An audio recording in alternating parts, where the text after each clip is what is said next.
तस्वीर देख रहे हैं, इस तस्वीर से आप अच्छी तरह वाकिफ होंगे। ये तस्वीर है सहदेव दिर्दो की, जो कि छत्तीसगढ़ का रहने वाला है। उसने एक गाना गाया था सोशल मीडिया पर, जाने मेरी जाने मन, बचपन का प्यार मेरा भूल नहीं जाना रे। इसके बाद ये गाना सोशल मीडिया पर वायरल हो जाता है और वायरल होने के बाद ये गाना फिल्म इंडस्ट्री तक पहुंच जाता है और बादशाह, जो कि बहुत बड़े सिंगर हैं, इस बच्चे को अपने पास बुलाते हैं और उससे गाना गवाते हैं। बहुत सारे पैसे कमाते हैं, इस बच्चे को भी देते हैं। साथ ही ये बच्चा इतना ज़्यादा वायरल हो जाता है, भूपेश बघेल जो कि छत्तीसगढ़ के मुख्यमंत्री हैं, वो भी इस बच्चे के साथ सेल्फी खींचते हैं और इसको पुरस्कार की घोषणा कर देते हैं। यही नहीं, न जाने कितने लोग इस पर पुरस्कार की बरसात कर देते हैं। अब ये बच्चा कक्षा 7 में पढ़ता है, वायरल हो जाता है, तो हमारे हिंदुस्तान के न जाने कितने करोड़ों बालक इस बच्चे के जैसा बनना चाहते हैं। कोई बच्चा अब यूपीएससी की तैयारी करना नहीं चाहता, कोई बच्चा आईएएस आईपीएस नहीं बनना चाहता, कोई बच्चा बड़े बड़े ओहदों पर नहीं पहुंचना चाहता। सबको चाहिए शॉर्टकट मिलेगा, रातों रात वो स्टार बनना चाहते हैं। सोशल मीडिया का ज़माना है, इसलिए आप इंस्टाग्राम पर देख लीजिए, आप तमाम सोशल साइट पर देख लीजिए, इतनी फूड़पंथी हो गई है कि ये कहना बिल्कुल भी गलत नहीं होगा कि लड़कियाँ अपने कपड़े तक उतारने को तैयार हैं। बस उन्हें हाईलाइट होना है, उन्हें रातों रात चमकना है। आज की कहानी भी कुछ ऐसी ही है। एक लड़की ने कुछ पैसे कमाने के लालच में इतना बड़ा अपराध किया है। अब उस अपराध के बाद उसको क्या सज़ा मिलेगी, यह भविष्य के गर्भ में छिपा है, लेकिन जो किया है उसने वो वाकई गलत किया है। ये घटना कई प्रदेशों को और कई शहरों को बिलोंग करती है, क्योंकि इस घटना से लगभग 112 महिलाएं सीधे तौर पर जुड़ी हुई हैं। अगर इस घटना के बारे में मैं आपसे बात करूं, मैं एक बात कर रहा हूं एक लड़की की। वो लड़की जिसका नाम है श्वेता सिंह, जो कि उत्तराखंड के उधम सिंह नगर की रहने वाली है। वहीं से अभी 2 दिन पहले ही उसको गिरफ्तार किया गया है। दरअसल इस लड़की की जो माँ है, अभी हाल ही में कैंसर पीड़िता थी और वो मर जाती है।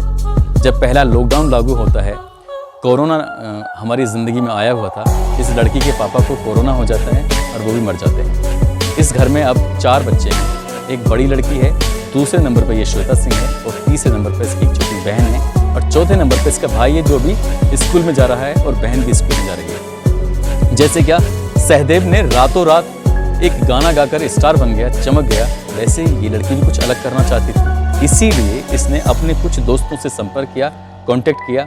वो दोस्त कहीं बाहर से नहीं आए थे, बल्कि वो दोस्त मिले थे इसको इंस्टाग्राम पर और ट्विटर पर। वहीं से इसको एक आइडिया आया और आइडिया आने के बाद ये दिलचस्प बात है कि श्वेता सिंह ने अपना नाम कभी भी किसी के सामने उजागर नहीं किया था और श्वेता सिंह ने एक जट खालसा 07 के नाम से ट्विटर पर एक फेक आईडी बनाई और उस फेक आईडी से शुरुआत की उसने जहर उगलने की। अरे ऐसा जहर उगला एक कम्युनिटी विशेष के खिलाफ, मुसलमानों के खिलाफ, अल्पसंख्यकों के खिलाफ, और उसके बाद फिर वहाँ लाइक, कमेंट और शेयर की झड़ी लग जाती है। इतने लोग उसके सामने आ जाते हैं बेहिसाब, उसे लगता है कि यहाँ से तो कुछ हो सकता है।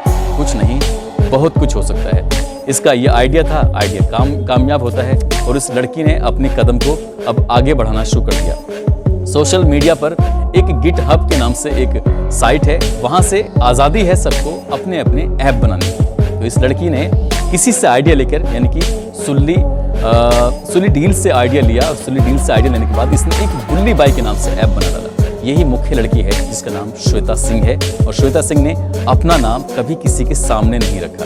और यहाँ से बुल्ली बाई के नाम से जब ऐप बनाती है तो देश की वो चर्चित महिलाएं, वो चर्चित लड़कियाँ जो क्या अपने समाज के लिए, जो क्या समाज में होने वाली कुछ बुराइयों पर आवाज़ उठाती हैं, उन लड़कियों को, उन महिलाओं को इसने टारगेट बनाया और उसकी फोटोग्राफ्स इसने बुल्ली बाई ऐप पर डाउनलोड कर दिए और उनके चेहरों को कुछ अलग से, कुछ ऐसे आपत्तिजनक फोटो के साथ मर्ज कर दिया, जिसे देखकर लगता था कि ये तो वही असली है।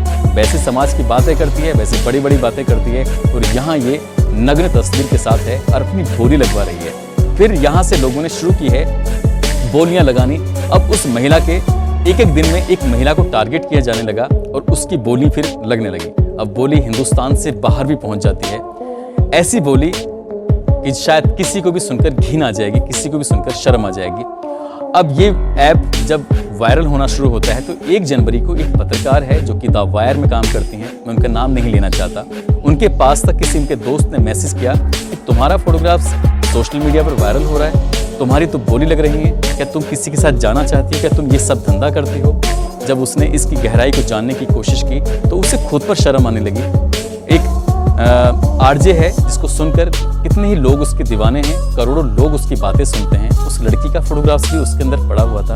उसे देखकर जब उसने खुद अपना फोटोग्राफ देखा और उस आपत्तिजनक स्थिति में देखा तो शायद उसके लिए भी मरने जैसी स्थिति थी। मगर ये लड़कियां जिनकी मैं बात कर रहा हूँ, ये महिलाएं जिनकी मैं बात कर रहा हूँ, वो देश की ऐसी 114 महिलाएं हैं जो वाकई बड़ी हिम्मत वाली हैं, जो समाज में अलग हटकर, वैसे तो कहा जाता है कि बेटी बचाओ बेटी पढ़ाओ, इसलिए वो बेटियां घर से बाहर निकलें। उनको ये भी कहा जाता है कि मुसलमानों में औरतों को घरों के अंदर रखा जाता है, मगर इन महिलाओं ने कुछ आज़ादी के साथ आगे आती हैं, लड़ाई लड़ती हैं। मगर इनका चेहरा इस रूप में पेश किया जाएगा, इन्होंने कभी सोचा भी नहीं था।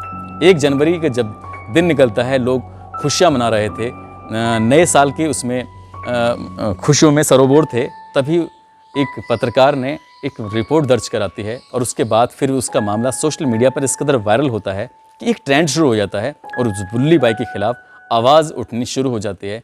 फाइनली उस घटना की इस ऐप की मुख्य आरोपी श्वेता सिंह को गिरफ्तार कर लिया जाता है। जब पता चलता है कि श्वेता सिंह, उसके परिवार में न माँ है न बाप है और 2 बहनें भी हैं, वो खुद भी लड़की है, उसका छोटा भाई है और वो खुद महिलाओं की बोली लगा रही है, तो इसमें अंतर क्या रह जाता है? क्या ये धर्म का अंतर रह गया है? आपको मैं जानकारी के लिए बता दूं, सन 2018 में एक मंच से नरेंद्र मोदी जी, हमारे देश के प्रधानमंत्री हैं, वो कहते हैं कि बलात्कार चाहे वो हमारे शासनकाल में हो, बलात्कार चाहे वो पिछले शासनकाल में हो, बलात्कार होता है, बहुत ही घिनौनी हरकत है, ऐसा नहीं होना चाहिए। जब बलात्कार होता है तो क्या फिर इन अल्पसंख्यक लड़कियों के खिलाफ उठने वाली आवाज़ें आवाज़ नहीं है? इनके खिलाफ भी उठने वाली आवाज़ ही आवाज़ है, तो फिर इनको उस नज़रिए से क्यों देखा जाता है जिस नज़रिए से दूसरों को देखा जा रहा है? इसलिए सरकार की इसमें जिम्मेदारी बनती है कि ऐसे मामलों में कड़ी कार्रवाई करनी चाहिए। और ये कार्रवाई जो भी हुआ है अभी फिलहाल, जब सोशल मीडिया पर ट्रेंड चालू होता है तब उसके बाद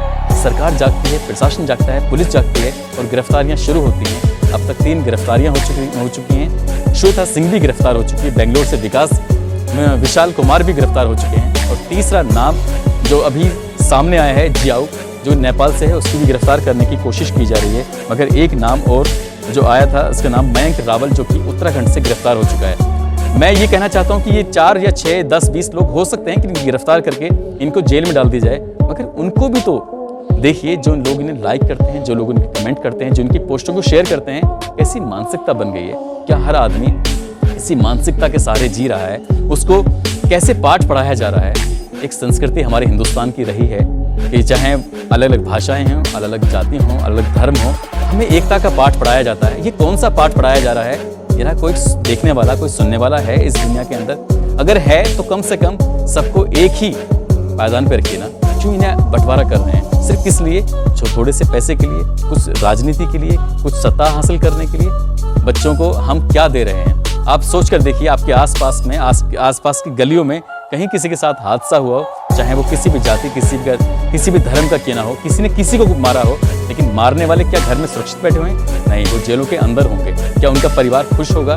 बिल्कुल भी नहीं हो सकता। तो ऐसे में माँ बाप की जिम्मेदारी बनती है अपने बच्चों पर ध्यान दें। श्वेता सिंह बनने की कोशिश मत करिए, सहदेव बनने की कोशिश मत करिए। मेहनत करिए, मेहनत से जो आप कमाएंगे उसमें कुछ अलग ही मजा है, अलग ही आनंद है। और रही बात बहन बेटियों की, जैसे प्रधानमंत्री जी कहते हैं, बलात्कार होता है, बेटी बेटी होती है, चाहे वो किसी भी जाति, किसी भी धर्म की और किसी भी मजहब की क्यों ना हो। इसलिए हमें सचेत रहना है, सतर्क रहना है और ऐसे लोगों के खिलाफ आवाज़ उठानी है। और खासकर पुलिस और प्रशासन की नैतिक जिम्मेदारी बनती है कि ऐसे लोगों के खिलाफ कड़ी से कड़ी कार्रवाई होनी चाहिए, ताकि भविष्य में एक मैसेज जाए कि जो काम गलत करेगा उसके साथ गलत ही होगा। दोस्तों, इस कहानी को सुनाने का, इस बात को सुनाने का उद्देश्य किसी को परेशान करना नहीं है, बल्कि आपको सचेत करना है, कुछ जागरूक करना है। आपके आसपास कोई भी लड़की, कोई व्यक्ति, कोई आदमी, कोई भी शख्स हो, यदि कोई गलत रास्ते पे चल रहा है तो आपकी जिम्मेदारी बनती है उसको सही रास्ते पे लाने की। आपकी जिम्मेदारी बनती है उसको सही रास्ता दिखाने की। इसलिए साथ ही आपकी जिम्मेदारी बनती है सोशल मीडिया पर जो अनाप शनाप भड़काऊ पोस्ट करते हैं उनको भी सतर्क करने की जिम्मेदारी बनती है। अगर किसी के घर से कोई बेटा, कोई बहन ऐसे में चला जाता है ना, उसका जिंदगी और अफसोस रहता है। आपको शायद इस बात का अंदाजा होगा, क्योंकि आपने भी कितनों को अपनों को खोया होगा। और ये जो झगड़े होते हैं, ये फसाद होते हैं, इसमें न जाने कितने चले गए हैं और कितने चले जाते हैं। इसलिए प्लीज़ ये सब बंद करिए। अच्छा नहीं लगता जब किसी बहन बेटी के बारे में उसकी नग्न तस्वीर आप लगाकर उस पर बोलियां लगाते हैं, ये इसकी इतनी बोली है, इसकी इतने रुपए हैं, इसके इतने हैं। तो दोस्तों अपना ख्याल रखें, सुरक्षित रहें। जय हिंद, जय भारत।